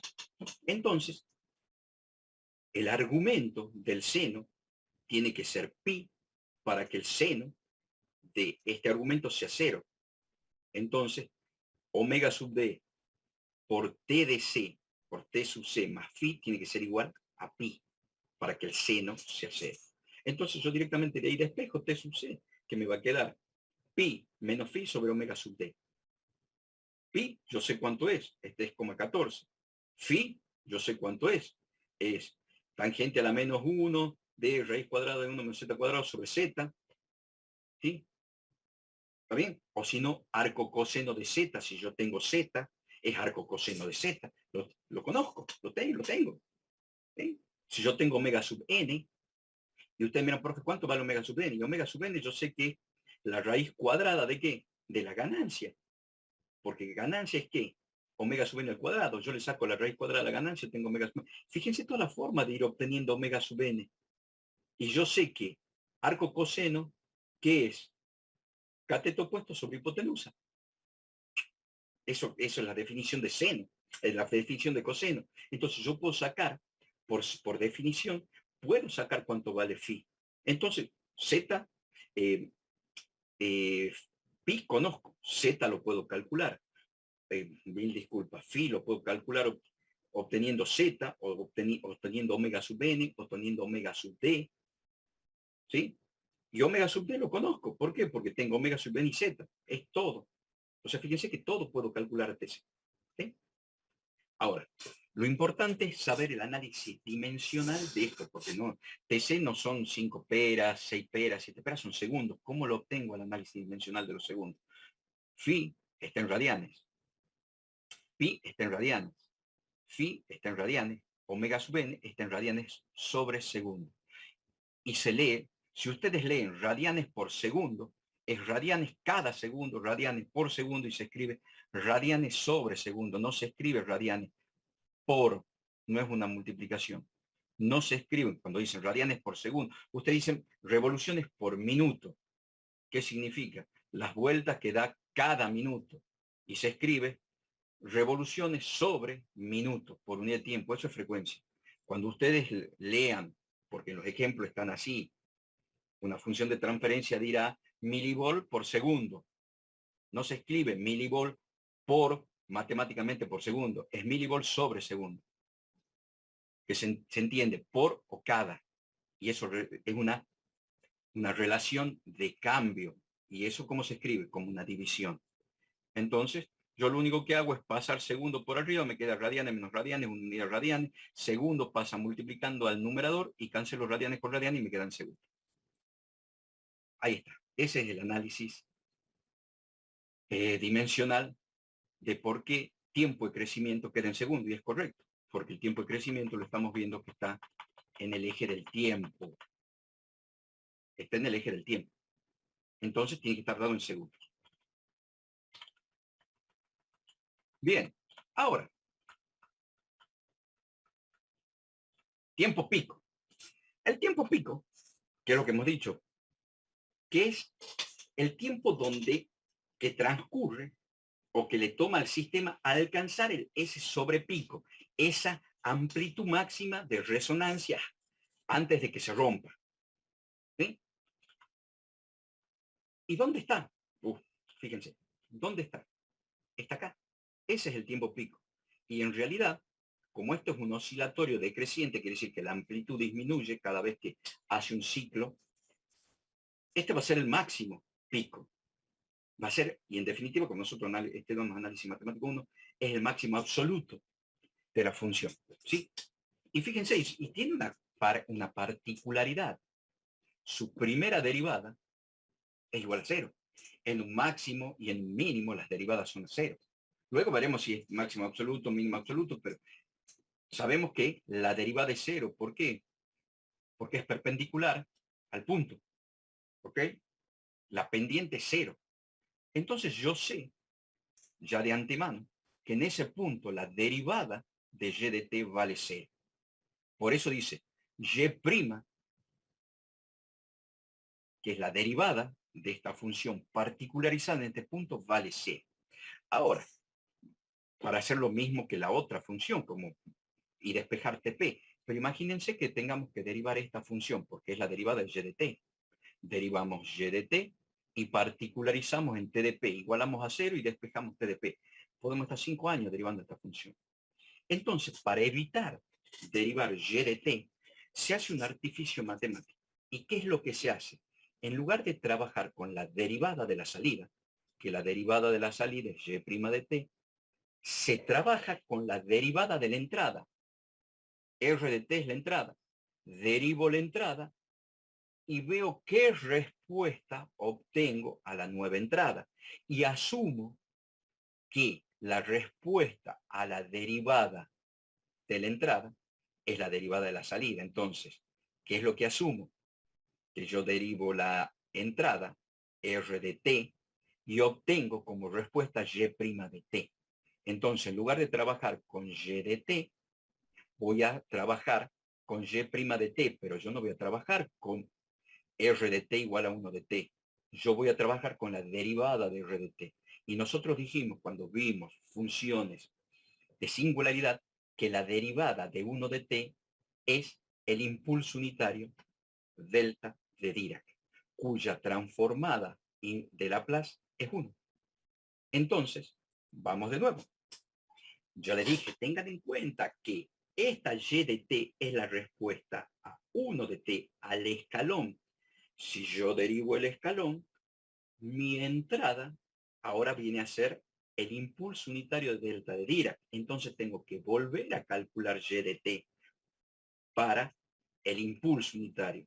Esta respuesta, que está dibujada aquí, que está graficada acá, y que analíticamente obtuvimos, es y de t, teniendo en cuenta R de t como 1 de t o paso unitario. ¿Por qué? Porque tiene 1 sobre s. Ahora, mi entrada R de S no es 1 sobre S, es 1, porque la transformada de Laplace de delta de Dirac es 1. Entonces yo tengo que obtener y de t para R de t igual a delta de Dirac. Y esa y de t que yo obtengo a la delta de Dirac es y' de t de, si fuese la entrada, 1 de t. Entonces, ¿qué es lo que hago? Yo tengo mi función de transferencia P de S omega sub n al cuadrado sobre S más Z omega sub n al cuadrado más d al cuadrado. Es la que tenía solamente con un par de polos complejos, donde yo tenía que P de S igual a Y sobre R de S y Y de S es P S sobre R de S. Cuando yo hice R de S igual a 1 sobre S, obtuve esto. Ahora R de S es 1. Entonces, mi Y de S ahora es otra. ¿Por qué? Porque al ser 1, yo no tengo un polo de la entrada. Entonces tengo que volver a calcular mi Y de S, porque es otro diagrama de polos y ceros. Entonces, mi Y de S, y también, y eso es una pregunta de examen, habíamos dicho que una de las propiedades de la función de transferencia es que Y de S igual a P de S, si y solo si R de T es el impulso unitario. Eso está en las diapositivas. ¿Sí? Entonces, ahora yo tengo que hacer mi nuevo diagrama de polos y ceros para esta Y de S, donde fíjense, yo ya no tengo el polo del escalón. El escalón genera un polo. El impulso unitario no genera ningún polo. ¿Estamos de acuerdo? Fíjense, porque es por 1, no es por 1 sobre S. Entonces hago mi diagrama de polos y cero. Pongo mi ganancia, que es la misma, omega sub n al cuadrado. Gráfico mis polos, que es menos z omega sub n en la parte real, omega sub d menos omega sub d en la parte imaginaria. ¿Sí? Ahí está. Donde, obviamente, yo ya sé que omega sub d es la magnitud imaginaria del polo complejo y es omega sub n por 1 menos z cuadrado. Ya teniendo esto, ¿qué es lo que tengo que hacer? Es calcular, expandir en fracciones simples y de s. No tengo otra cosa que el residuo del polo complejo, porque el residuo es el residuo del escalón y no tengo residuo de escalón. ¿Por qué? Porque no tengo. Recuerden que yo siempre calculo el residuo de los polos. La entrada delta de Dirac no genera polo, entonces solamente tengo el residuo de los polos complejos sobre el polo complejo. ¿Está claro esto? Esto es importantísimo que lo entiendan. Listo. ¿Está claro, verdad? Sí, profe. Perfecto. Entonces yo tengo que calcular mi YDS como el residuo de los escalones, el residuo de los polos. Lo único que tengo son polos complejos. Entonces, el residuo del polo complejo sobre el polo complejo. Muy bien. ¿Qué hemos dicho que es el residuo del polo complejo? Es 2 veces el polo complejo en el polo complejo positivo. Entonces, no, lo calculo directamente como ¿qué? Como residuo del polo complejo. Bueno, acá lo reescribo a YDS como residuo del polo complejo, es por 1 sobre el polo complejo. ¿Y el residuo del polo complejo qué es? 2 por la ganancia, que es omega sub n al cuadrado, por la distancia de los ceros al polo complejo, que es 1 porque no tengo, sobre la distancia del resto, la productoria, de la distancia del resto de los polos a este polo. No es otra cosa que ¿qué? 2 veces omega sub d. 1 omega sub d, 2 omega sub d, porque tengo un solo polito. Entonces cancelo, cancelo, y aquí puedo reemplazar directamente omega sub d como omega sub n por raíz cuadrada de 1 menos z cuadrado y cancelar el cuadrado del omega sub n. Cancelo, cancelo y me queda 1 sobre raíz cuadrada de 1. Miro, regla de los signos, porque usted me dice, hay que positivizar ángulo. ¿Y cuál ángulo? No hay ángulo. Eso es lo que tienen que ver, no hay ángulo. ¿Por qué? Porque el ángulo es entre el polo de la entrada y el polo complejo. Acá la entrada no genera polo, entonces no hay ángulo, no positivizo. Pero igual, miro, me paro en la parte real del polo complejo, miro a la derecha, nula. Signo positivo. Signo positivo. Me estoy adelantando. Entonces, escribo el residuo como omega sub n por raíz cuadrada de 1 z cuadrado por 1 sobre z, sobre s más z omega sub n al cuadrado más omega sub d al cuadrado. Ya hemos dicho que esto no es otra cosa que un seno trasladado. Y el seno trasladado es e a la menos at por seno de omega sub dt más phi. En este caso era más phi, se le agregaba al seno trasladado.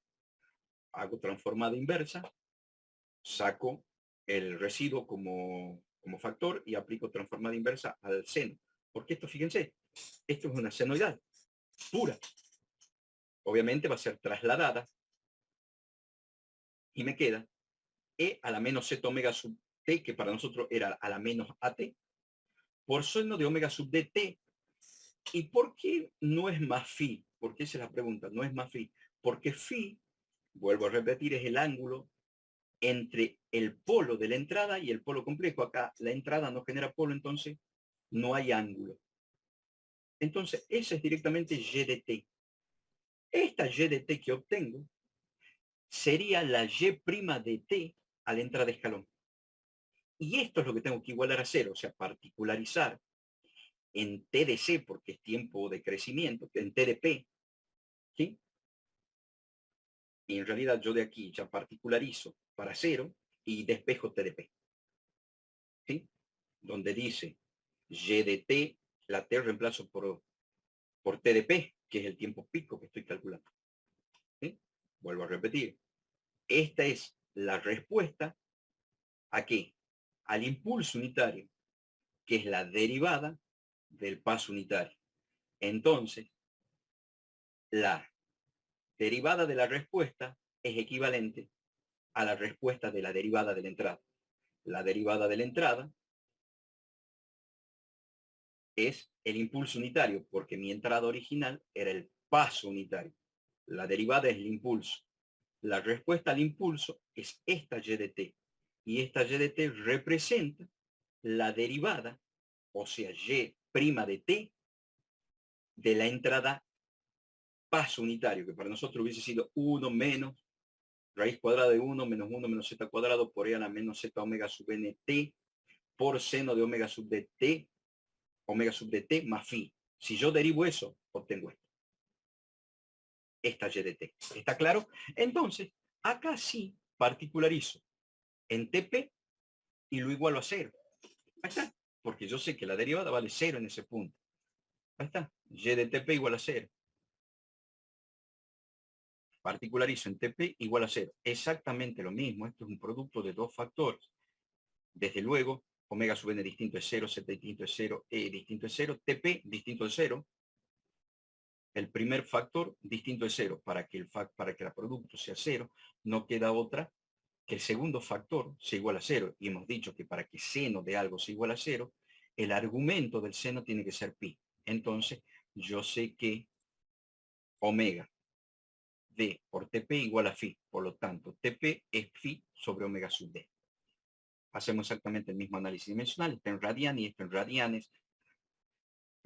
Sobre segundo. No voy a decir radianes por segundo para que no se confundan, pero recuerden, cuando yo digo radianes por segundo o radianes cada segundo, es radianes sobre segundo. Segundos pasan multiplicando el numerador, se cancelan los radianes y tiempo queda en segundos. Bien, esto es el título informativo, no lo vamos a... es lo que veíamos. Y aquí es importante ver por qué omega sub d no es una frecuencia estrictamente. Omega sub n es una frecuencia, porque omega sub n hemos dicho que la frecuencia natural no amortiguada sería la senoidal pura. Entonces el máximo se repetiría, o sea, esto sería el máximo, el máximo, el máximo, el máximo se repetiría en el mismo ciclo, y el mínimo, el mínimo, el mínimo se repetiría en el mismo ciclo. Por eso son funciones cíclicas y funciones periódicas. ¿Por qué? Porque los valores se repiten, todos los valores se repiten en función de un periodo. Acá los valores no se repiten. Fíjense, van mermando los valores. ¿Por qué? Porque la función está amortiguada. ¿Y cuándo está amortiguada? Cuando existe omega sub d. Es por eso que no se repite la amplitud. Sí se repite la frecuencia, pero no la amplitud. Para que sea una frecuencia, la amplitud tiene que ser la misma. Es por eso que seno, coseno es lo mismo, porque acá tienen 0, 1, menos 1, 0, 1, menos 1, 0, 1, menos 1. Y al revés sería en coseno. ¿Ok? Entonces eso sí es una frecuencia. ¿Por qué? Porque a determinada frecuencia se repite determinado número. Acá no se repite los mismos números. Lo único que se repite es el 1. En cambio, el mínimo y el máximo no se van repitiendo. Lo único que veíamos, ahí lo que le decía las K. Las K es un factor de proporcionalidad para decir cada cuánto se repite los ciclos. Los máximos y los mínimos se están repitiendo sobre pi sobre 2, en este caso, que es la frecuencia omega sub d. Pi sobre 2, 3 pi sobre 2, 5 pi sobre 2, ¿sí? 1 pi sobre 2, 2 pi sobre 2, 3 pi sobre 2 son los máximos. Los máximos va a ser en 1, en 3, en 5. Los mínimos van a ser en 2, 4, 6. Fíjense que los máximos van a ser impares. 1, 3, 5. Y los mínimos van a ser pares. 2, 4, 6. Y los ceros, 2K más 1 pi. ¿Por qué? Porque aquí voy a tener pi sobre 2, 1 pi sobre 2, 3 pi sobre 2, lo que sea, impares. Múltiplos impares de pi. 1 pi sobre 2, 3 pi sobre 2, 5 pi sobre 2, 7 pi sobre 2, ahí está. Pi sobre 2, 3 pi, 5, acá va a ser 7, acá va a ser 9, acá va a ser 11, acá va a ser 3. Solo a título informativo, y K no es la ganancia, fíjense que está en minúscula. K es un coeficiente de proporcionalidad para darme si es par o impar, nada más. ¿Bien? Bien. Sobre pico, pico máximo. Bueno, ya directamente el sobre pico, pico máximo es el valor sobre y de t. No se trabaja sobre la derivada, porque el sobrepico está sobre se produce en Y de T. ¿Sí? Pero yo ya conozco en qué T de P se produce. Y eso es lo importante. Yo ya conozco cómo calculo ese momento. Ahora, ¿qué es el sobrepico? Es este pedacito. Es ese pedacito. ¿Y cómo lo voy a calcular? Es el valor que tiene la función en este momento menos el valor que quiero, que es 1. Entonces, ¿cuánto vale el sobrepico? Lo que vale la función en TDP menos 1. Y eso lo escribo. Yo ya sé cuánto vale TDP. Es lo que vale la función en TDP menos 1. Entonces reemplazo TDP. Vamos a reemplazar. ¿Sí? Entonces yo pongo SP es igual a 1 menos 1 sobre raíz cuadrada de 1 z cuadrado por E a la menos z omega sub NTP, seno de omega sub de TP, reemplazo T, más phi menos 1. Bien, ¿por qué menos 1? Porque este pedacito es todo lo que vale la función, menos 1. Cancelo, cancelo, ¿sí? Y me queda que SP es 1 sobre raíz cuadrada de 1 z cuadrado, todo ya reemplazado. Ahora, ¿qué es lo que tengo que hacer? Ahora lo que voy a hacer es reemplazar TDP y TDP. Reemplazo TDP, que TDP es phi sobre omega sub d, y acá voy a reemplazar omega sub d por z, omega sub n por raíz cuadrada de 1 menos z cuadrado. En este caso acá es muy sencillo, cancelo. Y aquí voy a reemplazar z por omega sub n, y voy a cancelar z omega sub n con z omega sub n. Bien, acá está. Reemplazando esto, me queda esta función. Ahora reemplazando omega sub d por omega sub n raíz cuadrada de 1 menos z cuadrado, acá cancelo, cancelo. Y solo me queda menos 1 sobre raíz cuadrada de 1 menos z cuadrado por E a la menos z pi sobre raíz cuadrada de 1 menos z cuadrado por seno de phi más pi. Ahora nosotros, si vamos a la circunferencia trigonométrica, yo tengo este phi. Recuerden que no lo positivizamos. Si a phi le sumo pi, tengo menos phi. Yo les dije que coseno es una función par, que es coseno de phi es coseno de menos phi. Y esto es una función impar. ¿Qué significa? Que seno de phi es menos seno de phi. Entonces veamos acá. Si yo a phi, que es este ángulo, le sumo pi, obtengo menos phi. Seno de pi más phi es igual a seno de menos phi. Y al ser una función impar, es seno de menos phi igual a menos seno de phi, que es lo que le dije. ¿Sí? Y acá lo vemos. Seno de phi es menos seno de phi. Fíjense, el seno se mide sobre el eje de la y. Entonces, seno de phi es positivo. Seno de menos phi es negativo. Entonces, menos seno de phi. ¿Sí? Entonces, yo puedo reemplazar seno de pi más phi como seno de menos phi. Y es lo que hago. Cancelo menos con menos y me queda positivo. Y ahora yo calculo qué es seno de phi para mí. Seno, si yo conozco phi, es cateto opuesto. El seno para mí, ¿qué es?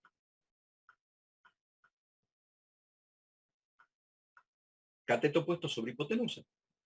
Recuerden, por relaciones trigonométricas, yo tengo que tangente es cateto opuesto sobre cateto adyacente. Seno es cateto opuesto sobre hipotenusa, y coseno es cateto adyacente sobre hipotenusa. Calculando seno de phi, yo reemplazo y digo, cateto opuesto sobre hipotenusa no es otra cosa que omega sub d sobre omega sub n. Queda muy sencillo reemplazar omega sub d y poner omega sub n por raíz cuadrada de 1 z cuadrado y cancelarlo. Entonces, seno de phi me queda raíz cuadrada de 1 menos z cuadrado. Reemplazo, cancelo, cancelo, y me queda que el sobrepico, el pico máximo, que es donde decimos que alcanza la amplitud máxima y es donde comienza la mayor absorción de la frecuencia de resonancia, es E a la menos z pi sobre raíz cuadrada de 1 más z cuadrado. Si yo lo multiplico por 100, es el sobrepico porcentual máximo que acepta nuestra función. Ahora, tiempo de establecimiento. Esto es importantísimo porque es lo que dijimos que cuando comienza, para los más exigentes, dependiendo de cuánto quiere que valga el error, comienza ya el estacionario. Dijimos que hay dos, transitorios y estacionarios. Si ustedes se fijan, volvemos muy rápido, mucho más atrás. ¿Por qué es importante entender el estudio nuestro de los sistemas? ¿Y cuánto vale Z y el estudio de parámetros? ¿Y por qué no estudiamos sistemas de primer orden? Porque el sistema de primer orden es característico de polos reales. No importa si son múltiples o simples o distintos, no tienen, fíjense, no tienen parámetros. Acá yo no tengo sobrepico. En realidad, si me pueden decir, profe, yo tengo sobrepico, que es el valor máximo que toma la función, pero el sobrepico, ¿qué es lo que decimos? Es el plus máximo por arriba del valor deseado. Y acá se acerca al valor deseado por abajo. Acá sí podríamos solamente tener tiempos de establecimiento, pero no por exceso, sino por defecto, siempre se acercan por valores menores. Los sistemas de primer orden son o críticamente amortiguados o sobreamortiguados. No tienen parámetros. No tienen tiempo de crecimiento, tiempo de pico, sobrepico, y no tienen tiempo de establecimiento. Y si tienen tiempo de establecimiento, tendrían que ser del 5 al 2%, pero nunca va a ser por exceso, siempre es por defecto, por debajo. Siempre se acercan por valores menores. Es por eso que nosotros estudiamos sistemas de segundo orden con polos complejos. ¿Por qué? Porque tienen todos los parámetros. Preguntas de examen. Todo eso está también en los libros.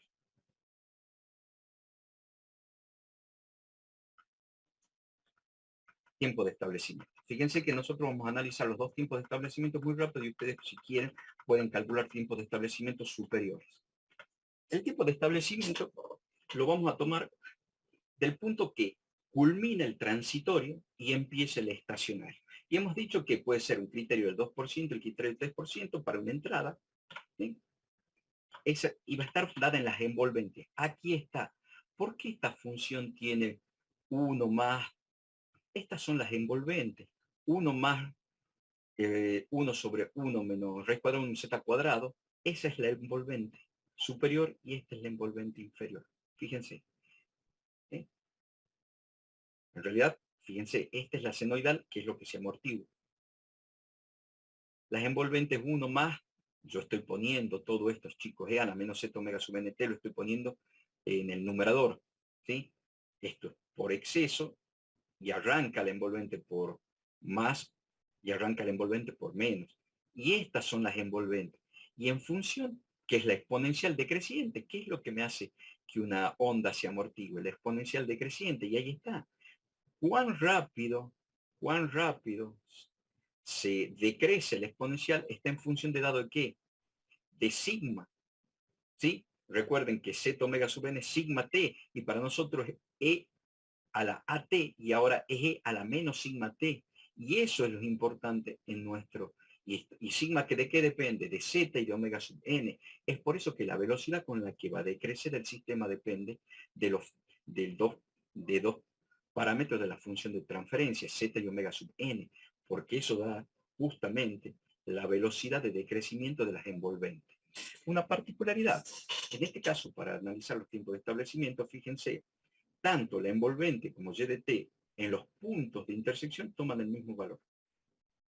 Entonces, nosotros, para saber cuánto tiene que valer y de t en este punto, es lo mismo calcular el valor de y de t o calcular el valor de su envolvente en la intersección con y de t. Y nosotros vamos a calcular el punto de la intersección. El 5% hemos dicho que es cuando tiene un 5% el error. Entonces aquí estamos hablando de 0,95 por debajo del valor deseado y 1,05 por arriba. Y aquí estamos hablando del error del 2%, y acá estamos hablando del 2%, entonces quiere decir que en este momento, por debajo del valor deseado 0,98 y por arriba de estos valores va a ser entre 1,02. Como siempre va a estar oscilando entre 0,2 más menos, entonces va a estar entre 0,98 y 1,02 la función en este rango, y acá está bastante 0,95 y 1,05. Donde la constante de tiempo para nosotros es importantísima, que es 1 sobre z omega sub n, que fíjense que es el término que acompaña a la exponencial inversa. ¿Sí? El criterio del 5% es 3t y el criterio del 2% es 4t. Si yo reemplazo t por 1 sobre z omega sub n, me queda que el t de ese, el 5%, es 3 sobre z omega sub n, y el t del 2% es 4 sobre z omega sub n. ¿Por qué? Porque yo ya reemplazo t, que es 1 z omega sub n. Entonces ustedes me dirán, ¿Cómo se llega a este valor? Ya lo calculamos. Donde cualquier valor, y este es el análisis dimensional, que el n es el valor que acompaña a t, que es omega sub n, nt. Y omega sub n, ¿en qué está dado? Yo lo puedo cancelar, si quieren, aquí está el análisis dimensional. Puedo cancelar omega sub n, t me queda en segundos, ¿sí? 1 sobre z, que es adimensional, me queda en segundos, pero lo vamos a desarrollar al completo. Me queda omega sub nt, que es queda en el numerador sobre z, ahí sí, y queda omega sub n está en radianes por segundo, por t que está en segundos, z que es adimensional y omega sub n que está en segundo, en radianes segundo. Cancelo, entonces me queda tiempo de establecimiento en segundo. Ese es el análisis dimensional. Y ustedes me dirán ahora, profe, ¿cómo sabe que t del 5% es 3t y el t del 2% es 4t? ¿Es arbitrario? No. Ahora lo pasamos a demostrar. Tiempo de establecimiento el 5%. Nosotros hemos dicho que es la envolvente positiva, la envolvente negativa, ¿sí? Son todas exponenciales decrecientes.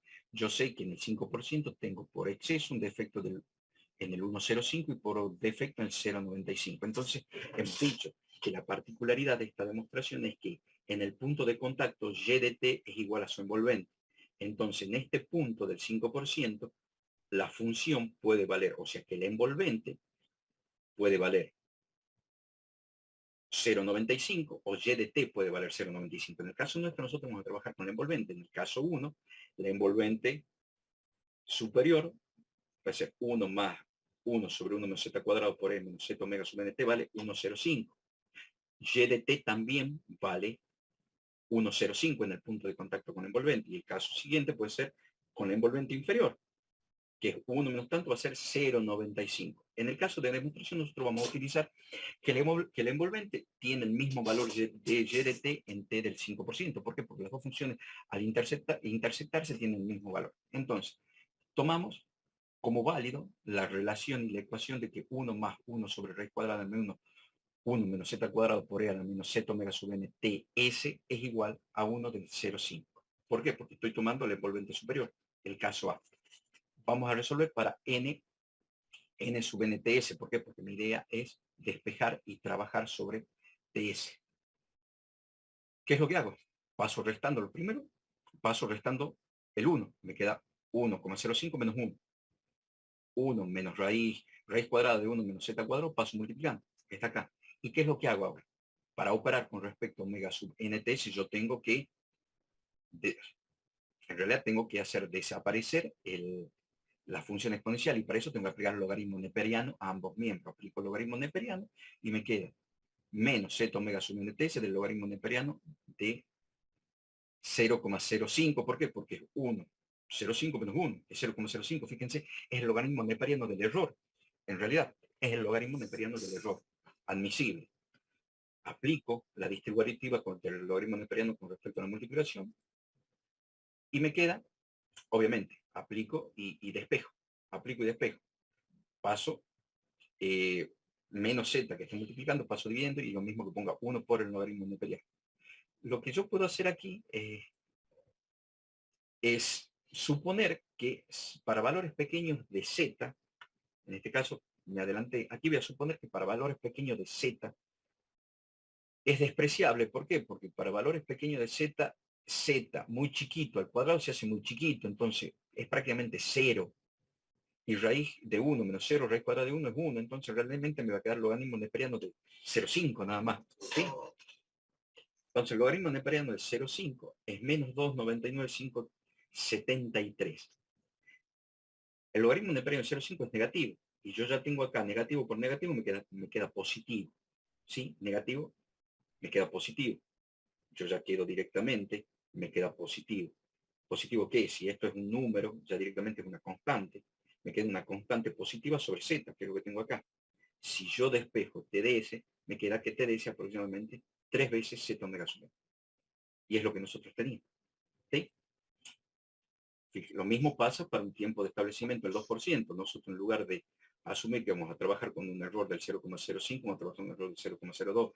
Entonces tanto y de t como la envolvente superior va a ser 1 más 1 sobre 1 más e a la menos z omega sub nt por sobre raíz cuadrada de 1 menos z al cuadrado va a ser igual a 1,02.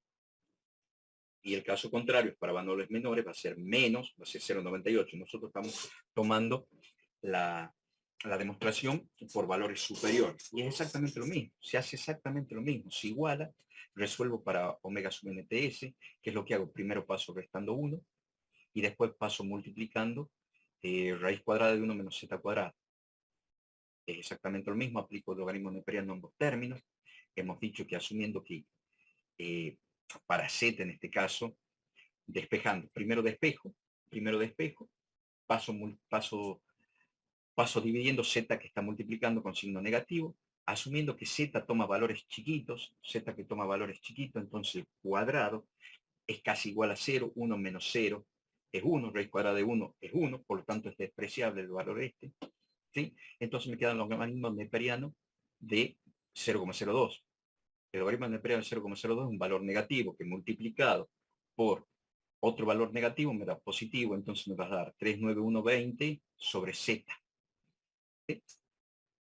Y despejando TDS me queda 39120, que es prácticamente 4 sobre t s más 1. Sobre z sobre t. Disculpen, 4t, que para nosotros es 4 sobre z omega sub n. En este caso, si yo soy más estricto, y es por eso que le digo a ti, a título de desarrollo y a título de desafío, ustedes pueden observar que si quieren un tiempo de establecimiento del 1%, ¿a cuántos t se produce? El tiempo de establecimiento del 0,5%, ¿cuánto se produce? Lo único que tienen que hacer es calcular el error. En lugar, en el del 1% va a ser 1,01. Y lo mismo, logaritmo neperiano de 0,01, y creo que es 7t. Creo que es casi 7t. Del 0,05% va a ser 1,05 y va a ser logaritmo neperiano de 0,05. Acá va a ser logaritmo neperiano de 0,01, logaritmo neperiano de 0,005. Y obviamente, y tiene lógica, porque a medida que yo pido más exactitud, o sea que el error sea más chico, desde luego, el tiempo va a estar mucho más lejos en segundos. Acá se puede dar, si acá se da a los 3 segundos, acá se va a dar a los 10 segundos y el otro se dará a los 20 segundos. Obviamente, ¿por qué? Porque a medida que el valor es más exacto, está más alejado del origen, del T0. A medida que yo soy menos exacto, estoy más cerca. Entonces, a medida que yo pido más exactitud, el tiempo de establecimiento se aleja. Bueno, eso es todo por hoy.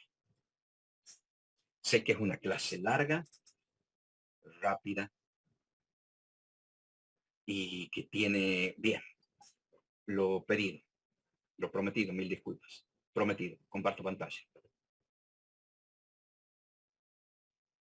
¿Dónde van a haber discutido todo lo que hemos visto? Primero, en los apuntes que dice parámetro de la respuesta transitoria, que están en el aula virtual, en la sección, está todo. Está todo exactamente lo que charlamos y mucho más. La discusión de z igual a 0,9, menor que 0,9 y mayor que 0,9. ¿Qué pasa? Prueben ustedes con eso. Creo que hay ejemplos. Creo que hay ejercicios en el práctico donde discutimos esos 3 puntos. Igual a 0,9, mayor que 0,9, menor que 0,9. Porque ustedes van a encontrar una contradicción analítica. Y esa contradicción analítica se explica desde lo conceptual. Y está dado para eso, porque esas preguntas conceptuales las hacemos en el examen final y obviamente en el parcial ni hablar. ¿Sí? Bien. Todo eso está ahí. Primero, lo que les decía, fíjense, todo está en el librito también, pero este apunte no es otra cosa que el capítulo 7 del libro, que es parámetros, pero está el capítulo solo dentro de la sección. Dinámica de sistema de Ogata, que también está en el aula virtual. Lo vemos en qué capítulo está, dinámica del sistema de Ogata.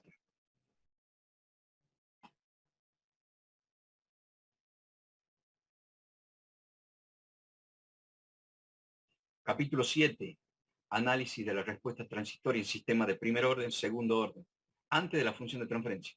Fíjense, este lo trata antes de lo que lo vemos nosotros. Para nosotros es mucho más sencillo entender la respuesta desde el conocimiento de la función de transferencia. Capítulo 7, Ogata. Ingeniería de control, Volton. tienen ejercicios, teoría, tienen para... divino. Respuesta de los sistemas. Modelo, capítulo 5, modelo sistema, funciones de transferencia, elementos de primer y segundo orden. Respuesta, escalón de un sistema de primer orden. Sistema de segundo orden. Respuesta, rampa, incluso la tienen a la rampa ahí. ¿Sí? Ya está. Capítulo 5, capítulo 3. Introducción a los sistemas de control de Gaviño.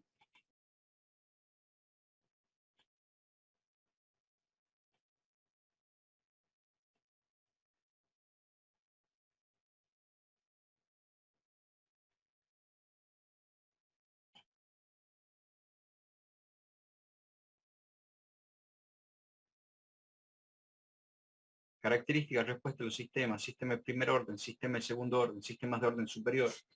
Listo. Es más, ¿tienen más libros? Sí, tienen más libros, lo tienen al cubo. Es hermoso el cubo, solo que es muy complicadito.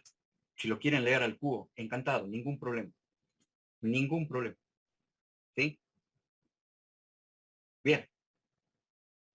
Con eso se termina. Este es el primer tema del segundo parcial. Esto no va en el primer parcial, estamos de acuerdo. El miércoles rinden hasta función de transferencia, polos complejos y estrategias de control. ¿Sí? Hasta la clase anterior. Este es el primer tema del segundo parcial. Pero fíjense cómo ya vamos englobando conceptos de ganancia, ancho de banda. Ya vamos trabajando con conceptos muy consolidados de la primera parte de la materia. Ok, listo. Si no tienen ninguna consulta, perfecto. No hay consulta, los dejo. Bien, profe. Muchas gracias. Muchas gracias, profe. Muchas gracias, profe. Hasta luego. Por favor, a ustedes. Muchas gracias, profe.